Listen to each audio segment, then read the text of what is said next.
Beaucoup de Juifs ne veulent pas retourner dans leur pays d'origine, là où leurs propres concitoyens les ont livrés à l'abattoir.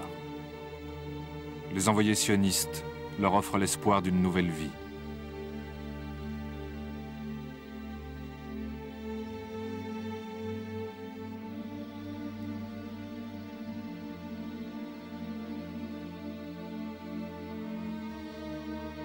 On leur dit que leurs frères les attendent en Palestine.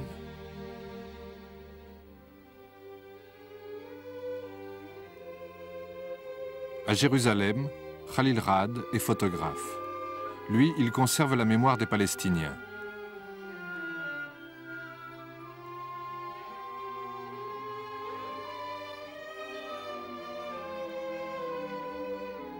Il collectionne des milliers d'images, comme si un sentiment d'urgence le poussait à rassembler devant son objectif une société tout entière avant sa dispersion.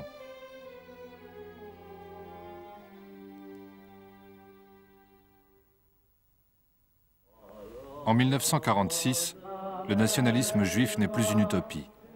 Il y a 500 000 juifs en Palestine. Ils exigent des visas pour 100 000 rescapés du génocide. Ils ne parlent plus de foyer national, mais d'indépendance.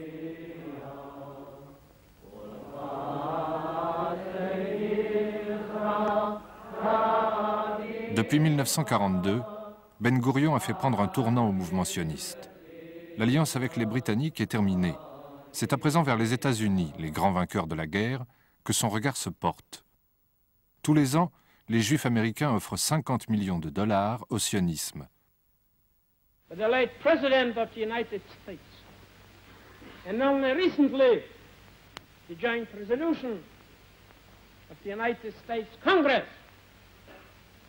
asking for freedom of Jewish immigration, which will result in a free and democratic Jewish Commonwealth in Palestine. It was the Jewish people who made Palestine. That was Palestine who made the Jewish people. That no other people in the world made Palestine.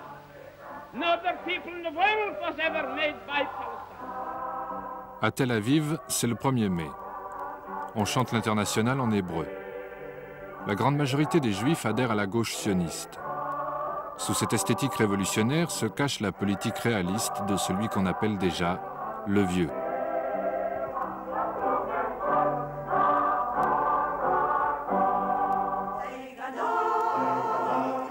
Face à Ben Gourion, l'opposition de droite. Menahem Begin a succédé à Jabotinsky. Il revendique un grand État juif sur les deux rives du Jourdain, un État qui engloberait le royaume d'Abdallah. Mais pour le moment, droite et gauche s'unissent pour livrer la bataille de l'immigration et de l'indépendance. Begin, comme Ben Gourion, appellent à la lutte armée contre l'Angleterre. Le 22 juillet, l'Irgun fait sauter l'état-major des forces britanniques à Jérusalem. La Haganah, dirigée par Ben Gourion, l'Irgun de Menahem Begin et un groupe encore plus radical, le Stern, additionnent des centaines d'attentats.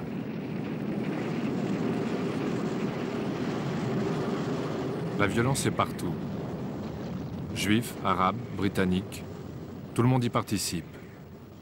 Et les victimes ne se comptent plus. Pendant ce temps, tous les jours, des bateaux surchargés d'immigrants illégaux forcent le blocus britannique. Lorsqu'ils sont arraisonnés, leurs passagers sont expulsés ou internés. Quelques-uns coulent en chemin avec leur cargaison humaine.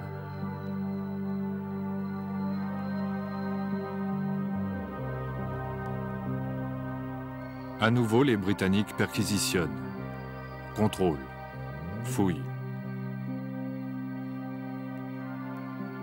Mais cette fois, les stocks d'armes découverts sont importants et ils proviennent de leurs propres arsenaux. Des centaines de Juifs sont arrêtés. Des radicaux sont pendus. Mais les Britanniques sont pris au piège. Ils ne peuvent réprimer brutalement la révolte juive sans être accusés d'antisémitisme. En septembre, encore une fois, on réunit une conférence à Londres. La Palestine est devenue un fardeau trop encombrant.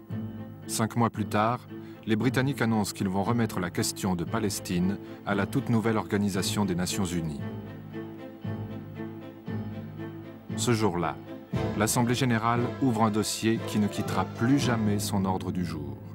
Aucune terre au monde n'a donné lieu à autant de débats dans cette salle.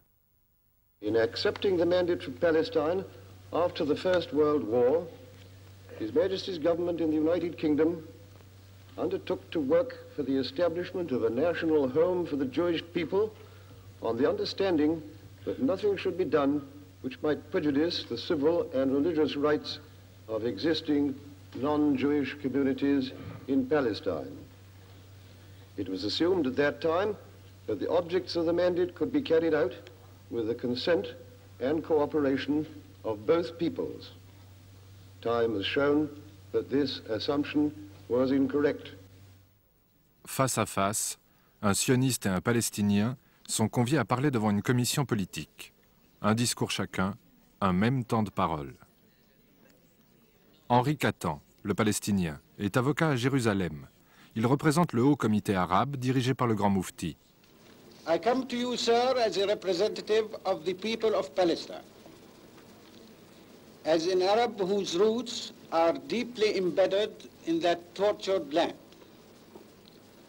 The Arab people are deeply anxious to find a just and lasting solution to the problem before you, because it is their own problem, the problem of their present life and their future destiny.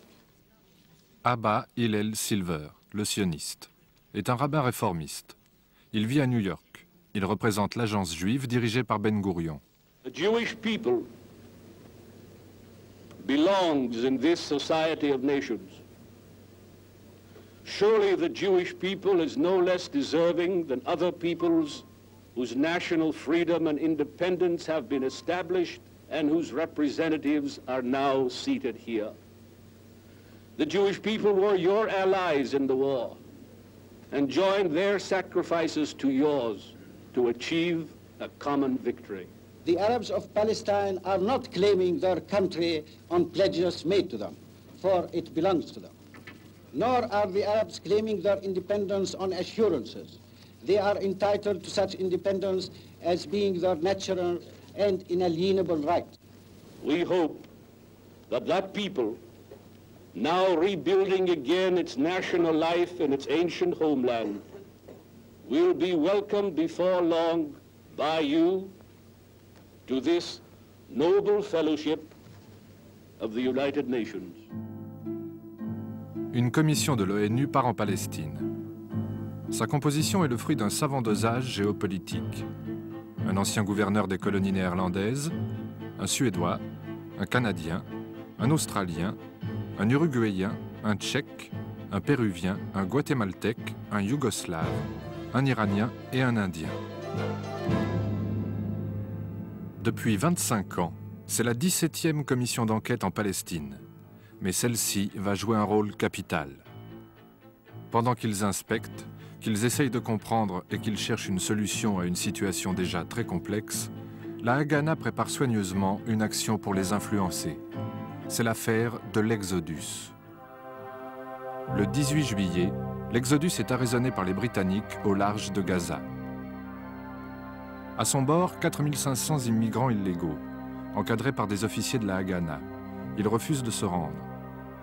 Il y a des morts, des dizaines de blessés.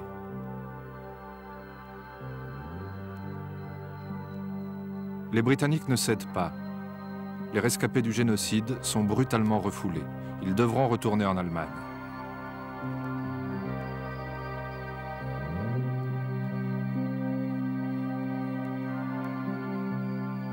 Plusieurs membres de la Commission des Nations Unies assistent à ces scènes tragiques et leur décision est prise, il faut mettre un terme au mandat britannique. Mais à qui transmettre la souveraineté? À qui appartient la Palestine? Les 11 diplomates hésitent. Finalement, 8 d'entre eux proposent de partager le pays en 2 États. Un État juif en bleu, un État arabe en gris, imbriqués l'un dans l'autre dans un tracé compliqué. Jérusalem aura un statut